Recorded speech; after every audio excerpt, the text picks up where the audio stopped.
Yeah, you wanted to know some numbers. I cleared in 2017, my gross sales cleared 12,000. Wow. That's a good side hustle, man, for, 3 or 4 hours on Saturday. That's not bad at For all. sure. For sure. Yeah, no, just on a side thing, 3 or 4 hours on a Saturday, and then I'll, pack and ship as I sell it. I cleared 12K, man. You're listening to the Superhuman Minimalist Podcast. Here we investigate amazing humans from around the world to show how you can have superhuman impact with a minimal lifestyle. Go to superhumin.com for show notes and links. Again, that's www.superhumin.com after the show to upgrade your most important asset, you. The next episode of the Superhuman Minimalist Podcast starts in 3, 2, 1. I grew up and went through school, and then I joined the Marine Corps, and then I went in open contract, so they kind of like decided what I was going to do for me. That's how that works. They gave me a test, and they're like, oh, you're good at technical shit, so you're going to be an IT guy. So I was like, okay, fucking cool. So they sent me to the schoolhouse. Now I'm an IT guy, and I've been doing IT ever since. But fresh out the military, you have to kind of take like the first job you get, and I wasn't making that much money, so I decided to go look for a side gig. I found eBay, and I just fell in love with it, dude. Like I was all over it. I fell in love with eBay, and basically I just go to yard sales and thrift stores, and I'll look for items that sell really well online, you know what I mean, for a profit. So hang on. So back up. So how did you, because I mean, everybody's heard of the concept, you Yeah, buy low, sell high. So what made you gravitate towards the yard sale eBay concept? Did you see a training online? Did oh, you see dude, something or? easy. The profits are there. That's where all the fucking profits are. Yeah. Like I mean, it's okay. So the rate of return is ridiculous. So I could go to a yard sale, for example, right? Here's a good example. I found an old ass radio at a yard sale, right? He wanted like $5 for it, and I ran the comps on it while I was at the yard sale, and I found out it was like a vintage radio. Like it was going for like 100 plus online on eBay all day. And I was like, here's $5. And then I went home with it, and I took a fucking picture of it, and then I sold it for $100+. It was like that. And then now I had means to feed my family. You know what I mean? And that's a good point. I want to mention that. So kind of walk us through, it's not just you. You've got a lot of people relying on you right now. Oh, fuck yeah, dude. Yeah, no, I got, man, I got 3 kids, and they're all young kids too. You know what I mean? I got a 5-year-old, a 3-year-old, and a 1-year-old. And I got a girlfriend who stays at home and watches them for me.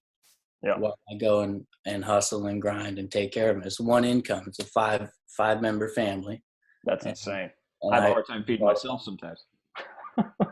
It's a challenge, man. It's a fucking challenge, but sometimes you just gotta step the fuck up. Yeah, no, I remember a moment because just for those of you out there in viewerland who don't know, me and James used to work out at the same gym together. And I remember a moment that we were on the treadmill. It was me, James, and my brother. And you sold something for like $150. And I was super jealous because you were extremely excited about it. You were on your phone. You got the notification. That was like $150.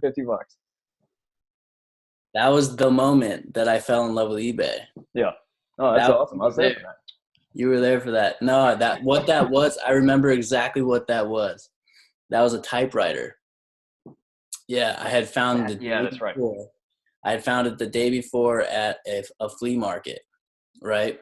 Yeah. And I bought it for like, I don't know, $10-15, and I sold it for $130 on eBay like the next day, and I was pumped, dude. I was so pumped. Yeah. And so this is a kind of a crazy concept for people because, I mean, minimum wage right now, we're both in California.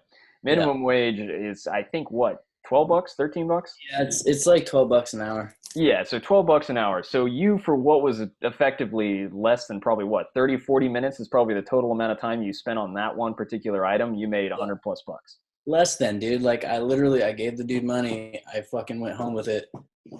And then I took 6 pictures and made a listing. So it took me like maybe all in all, actual working hours plus packing and shipping. Cause you don't forget, like you have to pack that shit up and still ship it out. Yeah. So, I mean, yeah, you're right. Around 30, 40 minutes would be about right for that. So, and just before we get into the kind of the nitty gritty, because I know people want to know that, what's your educational background? Just so you know, people know you're not a rocket scientist, Harvard guy over here. Dude, I'm a knuckle dragger, dude. I'm an idiot. And I know it. I know some technical things because, you know, I fucking learned it in the schoolhouse in the military and they kind of beat it into my brain. But no, I'm not smart at all. I have high school education. Yeah. So that's very important. So for you people listening right now, James is doing this. He didn't learn this in school. You know, he came up with the concept himself. And I should preface that, you know, there's other people out there doing it, but, you know, a lot of people fail pretty hard. So that leads me to my next point. So before I go to that, the holidays are the best always. No, that's a good point. I wouldn't have thought of that. They break it into 4 quarters. You got first quarter, second quarter, third quarter, and fourth quarter. Fourth quarter is October through December, and that's like everybody's moneymaker. Yeah. But honestly, like if you consistently list and consistently throw items up on your store, it doesn't matter like what time of year it is. If you keep consistently throwing quality items on your store, then you're going to sell. It doesn't matter. So walk us through the process here. So obviously when you go to a yard sale or a thrift store or something like that, there's obviously a lot of shit there. So how do you find the diamond in the rough while you're actually on site? You mentioned you check the metrics online or something like that through eBay. How does that work? Because it's easy research. All I did was go on YouTube and I started looking at people like who did this for a living. Okay. You know what I mean? Like they know what the fuck they're doing and they actually tell you how to do it on YouTube. Like that's all I did. I Googled this shit. I YouTubed it. There we go. That's what I did to study. And I would literally just have that shit playing in the background in my ear every time I was driving to work or every time I was coming home from work or anytime I had to go to the fucking grocery store or anytime I had downtime at work. You know what I mean? Like I would just watch the shit on my spare time whenever I could. And I would just try to learn what to look for, what to keep an eye out for. I would buy lists from these people because they sell them. Like they're hustlers too. Like they'll make a product that is of value and then put it on the market. So when you say list, are they so you can buy lists of items that are for sure. So like for example, I follow this guy named Steve Rakin. His name is Steven Rakin. Okay. And he's got a YouTube channel called Rakin Profit. And I follow him and he's got his own repertoire of like guides and lists on how to sell clothes and how to sell this and what to look for, what brands, so on and so on. Wow. Just already compiled and ready to go. And then another guy, my favorite guy, if you guys need somebody to start following, this is a good place to start. This is where I started. His name is Bonafide Hustler. That's his YouTube handle. Could you say that one more time? Bonafide Hustler. Bonafide Hustler. Got it. Dude, he's a beast, man. And he's hella into fitness too, like us. And dude, that's all he quit his job to do this for full time. Really? Like, goes to yard sales on the weekends. He hits thrift stores and he does it, man. And he'll tell you what to look out for. Yeah. Okay. So basically what I take from that is people definitely need, because I mean, there's a lot of people who are listening to this show right now in their cars, you know, in podcast format. Some people will see the video obviously, but there's a lot of that. So these exact tips. So what you're saying is go out there. There's people who have lists available of items to buy. Just get those lists and then use those lists when you kind of go into the yard sales. Do you ever use your phone or an app? I use my phone all the time. So like if I'm at a yard sale and I don't know what something's worth or if I should pop on it, like I'll look it up on eBay. But what you have to here, I'll show you. So, okay. I don't know if you can kind of see this. Yeah, we can see it a little bit. Okay, so look, you can download the eBay app on your phone, right? And then you just open this thing up, and whatever you need to look up, you just type it in on the search bar, and it'll pop up with listings. As you can see, this is a listing of a camera, specifically a Canon Rebel XTI camera, which I bought for $10, by the way, and literally sold to somebody at my work the next day for $60. Damn. But that's for an example. But what you have to do, and here's the key, is you go to there's like a little filter. I don't know if you can fucking see this shit. You can't. Look, there's a little filter section on the side. You have to filter it for the sold items. And eBay will tell you if your item has sold recently and for how much. Because I don't care what listings are that are out there. They haven't sold yet.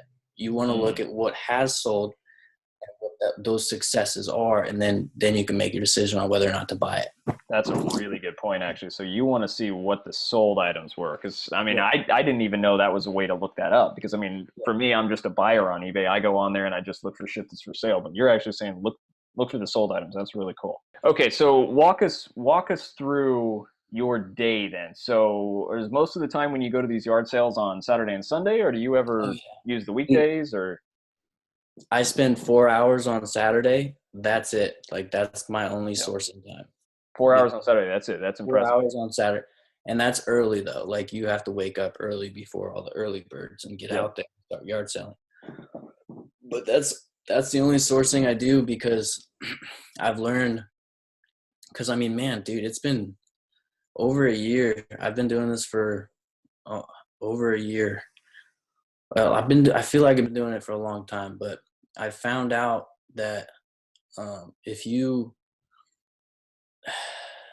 oversource and like develop a death pile, it will ruin your business. Like, it will just so much stress. You'll never get through it. You just buy, and you have to like rein it in. And so I find that 4 hours on Saturday is plenty of time for me. I have a full-time job. You know what I mean? I can't really be fucking around with this during the week. That's interesting. So don't oversource. And then you also mentioned the death pile. So I'm assuming. So yeah, like, you kind of have to figure out your little, I guess you'd say, what's comfortable for you to handle. Cause like, it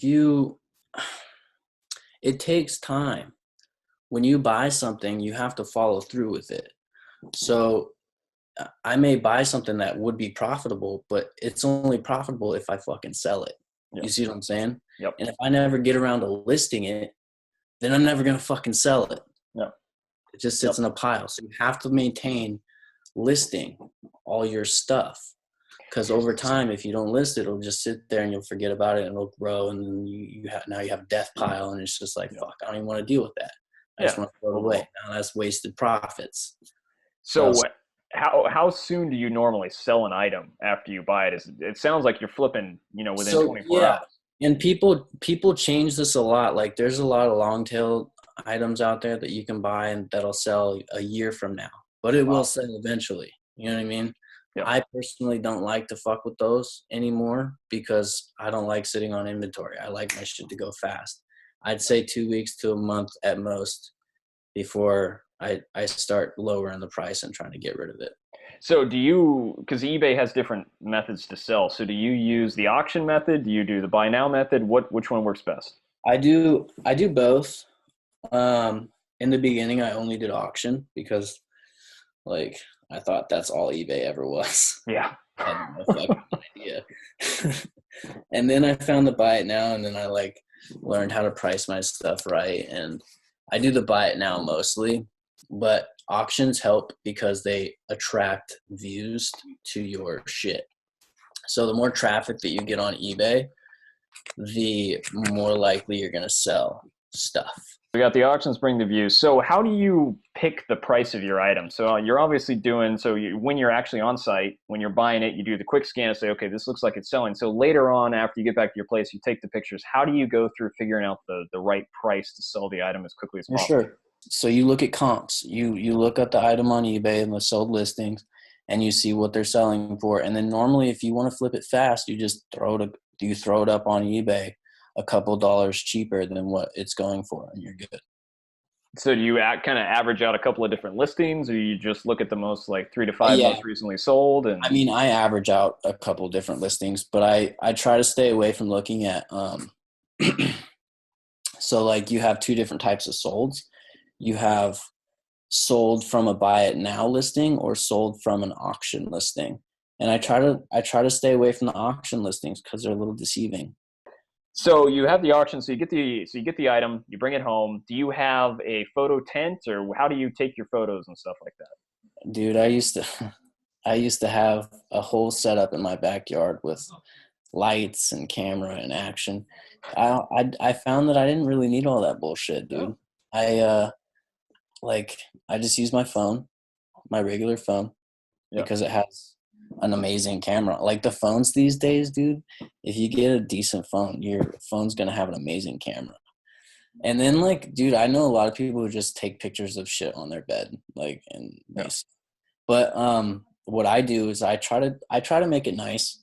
You know what I mean? I try to make sure the lighting is good, and I try to make sure that the background is, you want all white on your background. If not all black. Some people change it up because like they feel like it attracts more attention, but I just stick with all white backgrounds and then make sure it's, well lit, and then I take pictures of it. Have you ever done any split testing between using like a professional background and using like your bed? It does make a difference. I will say that. Like if you're gonna like really, really, really like make this your full-time gig, go ahead and invest in your business, man. Like go get the lighting structures, go like, and YouTube it. Cause like, they'll tell you how to fucking set it up. It's super simple. You just need lights. You need the background. You need the proper equipment to stage your items. So if you're selling clothes, you also need the mannequins to set your clothes on the mannequins. You know what I mean? Like there's some stuff that you need to. Never would have thought of that. So that's, if you're going to make that your full-time thing. Otherwise, dude, just throw it on your bed and take a fuck picture of it and list it up. For somebody who's getting started on, like a shoestring budget or something like that, they've got their 9 to 5 and they want to make this work. Yeah. So you have experience with this. So what would you suggest doing? Like what are the items that you absolutely need in order of priority? So obviously you need something you can take pictures with, but then. Here's what I suggest. And this is what I did. And this is what everybody who starts this kind of fucking thing does. Go around your house, find the shit that you don't need, that you don't want, that you don't use, whatever. I don't give a fuck if it only sells for $5 on eBay. List that shit up because it's going to teach you what the fuck's going on. Yep. So basically you're saying, so just get started. So for the people out there who want to get started with this, and also the website, we're called Superhuman, but it stands for Superhuman Minimalist. So the whole point of minimalism is to get your shit down. So here's a great way to start practicing that minimalism that you get rid of your shit. You're going to turn it into some money and buy some new shit. So that's the first start. And so then where do you suggest people go next? So after they go through their shit in their house, do you suggest a thrift store? Do you a yard sale? Where's like I would suggest yard sales all the way, because like, man, yard sales are where it's at. I fucking love yard sales. Yeah, I can tell. They're so cheap. And people don't know what the fuck they have. Like, I honestly feel sometimes like I'm stealing from people. Yeah. I swear to God, I'm like, you just like, it's just $1 free. Like, that's okay. Just $1. Okay. All right. No, we're good. And then I'll literally go home and sell that item for like, $50, $60. Actually brings us to a good point. So let's touch on the negotiating aspect of it. Yes. So you're talking about yard sales. So is there a particular way you dress, how you enter at a particular time of the day to get good deals? Okay. First off, here's the first lesson. Listen clearly. Make them say what they want for the price first. Don't offer a price to them, period, ever. Make them say what they want for it. So you'll say, hey, what do you want for this? And a lot of times a lot of times I have found my offer price in my head is more than what they even want for the fucking item in the first place. You know what I mean? That's a good point. Yeah, keep your mouth shut so you save some money. So keep your mouth shut and save some fucking money. They'll do it for you.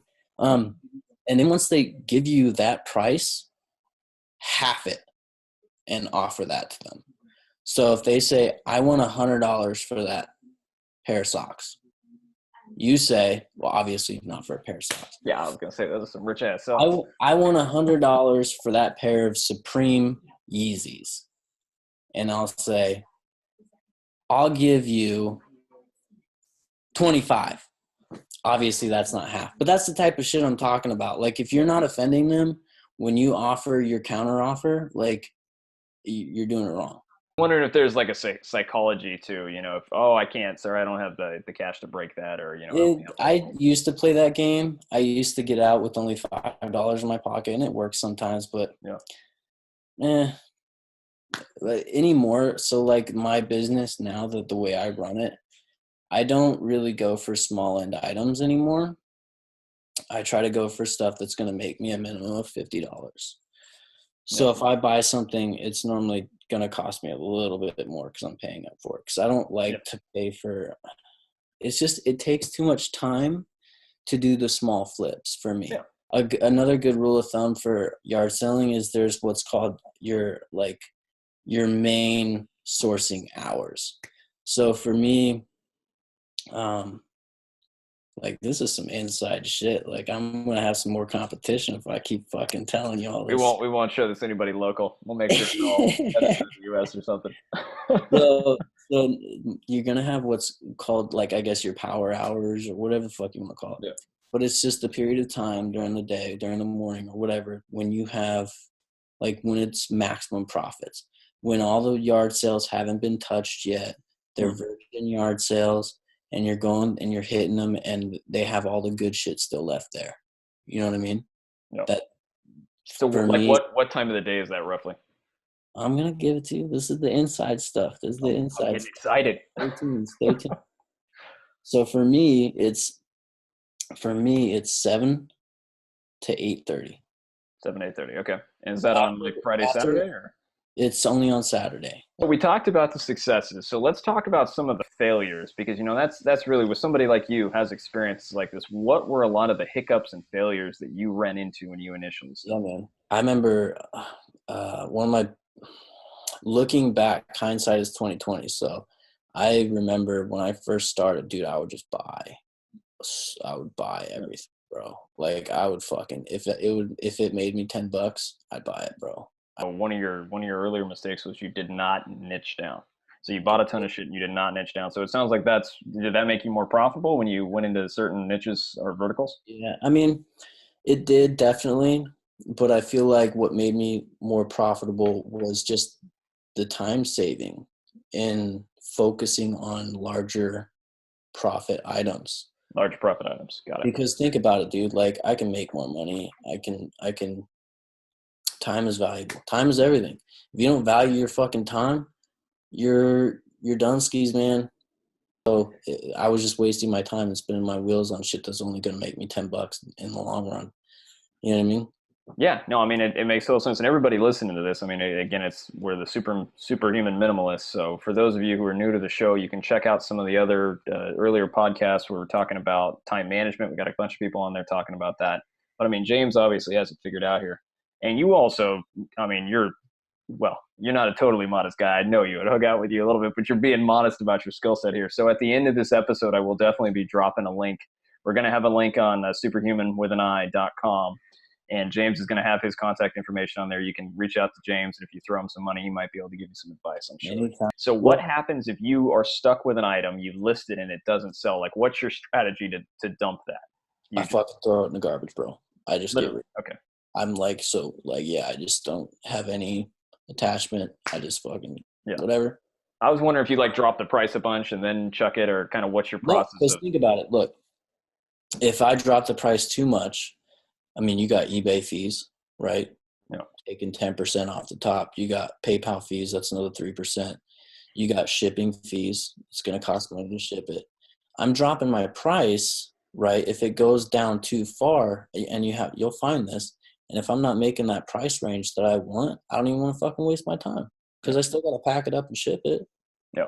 You know what I mean? I still got to fucking deal with customer service, risk a return, risk a bad feedback if they don't, you know what I mean? Like, I just would well, I don't really get much bad feedback, but you know what I mean? It's just, if it's not worth your time, it's not worth your time. Get the fuck rid of it and move on. Well, no, that's a principle we teach around here is, as a minimalist, if there's anything that's dragging you down, whether it's personally, financially, etc., it's usually better just to dump it. But that leads me to an interesting point. So for reviews, so somebody just created a brand new eBay, channel or account or whatever you guys call it. How do you get those initial reviews? Do you ask for them? Do you beg for them? You can email them and say, hey, please leave me a review. Or what I recommend is writing a little note on their like invoice and put it in the bag with the shit and just be like, hey, thank you, blah, blah, blah, blah. Please leave me a review. Yeah. And normally that'll help. Do you write that by hand, or kind of how do you deal with that? Oh yeah, write it by hand every time. Yeah. When you're first starting, for sure. When you're like up into the higher echelon, like you'll learn, like they'll make cards and stuff. You're saying for the initial one, you're going to do some undercutting for price, and you are going to definitely drop in the handwritten notes to get those reviews building up. When do you think is like the crossover point? So where did you start seeing like people were really trusting you? Was it like 10 reviews, 20 reviews, 50 reviews? At what point do you kind of 25 it started moving a little faster, and then I mean, dude, 100, once you get to 100, you don't really have to worry about it anymore. You have enough reviews at 100 to be pretty, competitive, I guess you could say. And so, do you ever sell stuff out of the U.S.? Because I know you can control your shipping options on there. Oh, yeah, dude. It's just as easy as selling it in the U.S. All you have to do is push a button on eBay that says Sell International. They'll take care of the rest. It's called the Global Shipping Program. Just do your shit to the Global Shipping Program on eBay, and you ship it to their little, like, factory or wherever their hub is, and then they ship it out from there. They take care of it. After it hits them, they insure it. If anything goes wrong with the shipment, they'll refund you the money. Like, they'll still cover the item. Like, if the end user doesn't end up getting it. So what happens with a return? Have you ever had anybody return stuff? Oh yeah, fuck yeah, man. Ugh, the worst. I mean, it's just part of the game. Yeah. With returns, it's like sometimes it's unavoidable. You know what I mean? Like, let me put it to you this way. If you want to start an eBay business, right, you're gonna have returns. That's a fact of life. Yeah, what percentage, roughly? I mean, you've obviously really got your shit down. So Everybody's different, but mine is 5%. Okay. Actually, right now it's a little lower, but it's around 5 to 7% mostly. When I'm really cranking them out, it's around 5 to 7%. It's part of the game, man. Some people just don't end up wanting shit. So what's the process for that? So it comes back, the money is automatically withdrawn, goes back to them. And then do you usually resell it at that point, or kind of? So the money actually isn't automatically withdrawn, but it is once you approve the return.